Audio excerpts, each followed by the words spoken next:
थोड़ी देर में मुख्यमंत्री नायब सिंह सैनी रोहतक पहुंचेंगे। आज उनका रोहतक का दौरा है और यहां सैनी एजुकेशन सोसाइटी का 75वां स्थापना दिवस समारोह आयोजित किया गया है।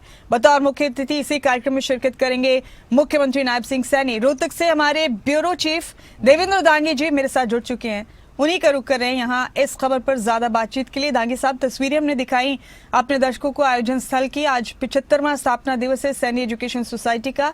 आपसे पहले बातचीत हुई, आपने बताया कि मुख्यमंत्री नायब सिंह सैनी थोड़ी देर में यहाँ पहुंच जाएंगे, तो आप बताइए किस तरह की तैयारियां हैं, कितनी देर में मुख्यमंत्री पहुंचने वाले आयोजन स्थल पर? दांगी साहब, क्यों खास है आज का ये दिन सैनी एजुकेशन सोसाइटी के लिए?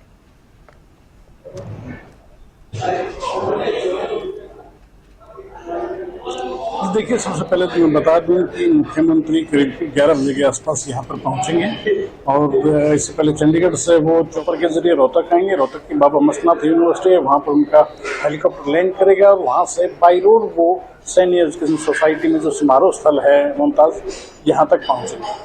भावपूर्ण स्वागत होगा, स्वागत की पूरी तैयारियां कर ली गई हैं। लंबा चौड़ा पंडाल यहाँ पर सजाया गया है, हजारों कुर्सियां लगी हैं। लोगों का आवागमन जो है वह उत्साहपूर्वक शुरू हो गया है, देखा जा रहा है। लोगों के चेहरे पर खासी खुशी भी देखी जा रही है, क्योंकि सैनी एजुकेशन सोसाइटी का अगर अतीत अगर देखें तो ये करीब 1950 में, यानी कि जब मुल्क आज़ाद हुआ उस वक्त इसकी स्थापना हुई थी। और उसके बाद महज एक पेड़ के नीचे 5 बच्चों के साथ ही कक्षाएं शुरू की गई थी। फिर प्राइमरी विंग शुरू हुई, उसके बाद जो है ये वटवृक्ष का रूप आज के दिन कह सकते हैं ले चुकी है। ना सिर्फ स्कूल बल्कि higher secondary school, college, BEd college, अनेक संस्थान जो है, एजुकेशनल संस्थान जो है वो फिलहाल चल रहे हैं। अतीत बड़ा ही सुनहरा है इसका, और मुख्यमंत्री लंबे समय के बाद किसी सरकार की मुखिया जो है वो सैनी एजुकेशन सोसाइटी में आज पधार रहे हैं। तो ऐसे में लोगों की खासी उम्मीदें भी कही जा सकती हैं मुमताज, क्योंकि जब सूबे की सरकार का मुखिया जब आपके घर पर आता है तो कहीं न कहीं आपकी उम्मीदें बढ़ जाती हैं। तो ऐसे में सैनी एजुकेशन सोसाइटी से जुड़े जितने भी लोग हैं उनकी भी कहीं न कहीं उम्मीदें जो हैं वो आज के दिन बढ़ी हुई महसूस की जा रही हैं कि मुख्यमंत्री आ रहे हैं तो कोई बड़ी सौगात लेकर जाएंगे। दो मुख्य तौर पर ये चीजें मैं कहूँगा कि यहाँ पर आज जब चीफ मिनिस्टर आएंगे तो यहाँ पर तो फाउंडेशन स्टोन रखा जाएगा। पब्लिक स्कूल है सैनी पब्लिक स्कूल, उसकी जो आधारशिला मुख्यमंत्री रख के जाएंगे। नई बिल्डिंग बननी है, करोड़ों की लागत से बननी है, उसकी आधारशिला आज मुख्यमंत्री के कमलों से रखी जाएगी। दूसरा जो है महात्मा ज्योतिबा फूले सदन जो है उसका निर्माण हुआ है, तो उसका इनॉग्रेशन, उसका उद्घाटन मुख्यमंत्री के हाथ में होना है।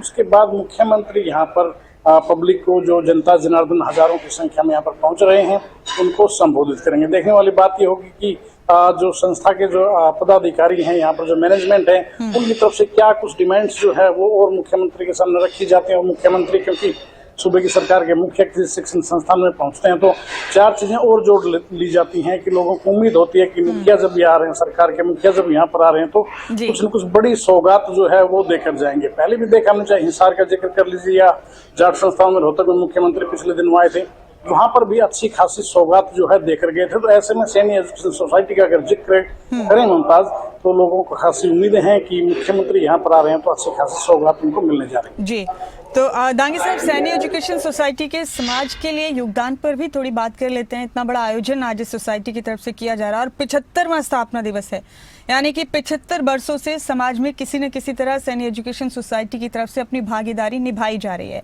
इसके बारे में हम अपने दर्शकों को बता सकते हैं दांगी साहब कुछ?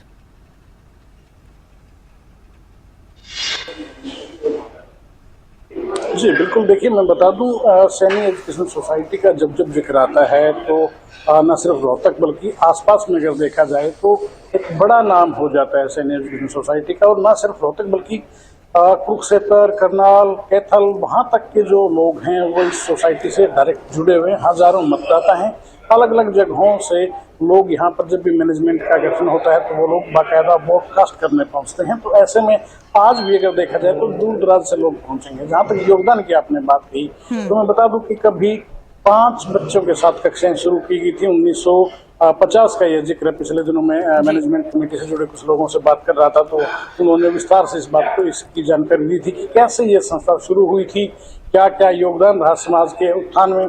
तो बता दूं कि 5 बच्चों के साथ एक पेड़ के नीचे कक्षाएं शुरू की गई थी। शुरुआत में फ्रीडम फाइटर थे, जो महात्मा जी कहते हैं, जिनको या मुरारी लाल जी थे, उनकी देखरेख में ये सारा बाद में आगे ये चीज़ें बढ़ती गई। समाज के लोग जुटते गए, सभी समाज के लोगों ने एजुकेशन का अगर देखें तो रोहतक में खासा प्रभाव रहा है। उसके लिए न सिर्फ सैनिक एजुकेशन सोसाइटी का अहम योगदान है, बल्कि यहाँ की जाट संस्थाएं या वैश्य संस्थाएं हैं या फिर गौड़ ब्राह्मण संस्थाएं हैं, तमाम एजुकेशनल संस्थाएं यहाँ जो है वो अलग अलग रही हैं। और इसीलिए कहा जाएगा कि एजुकेशन के मामले में जो जिक्र आता है तो रोहतक का खासा जिक्र रहता है।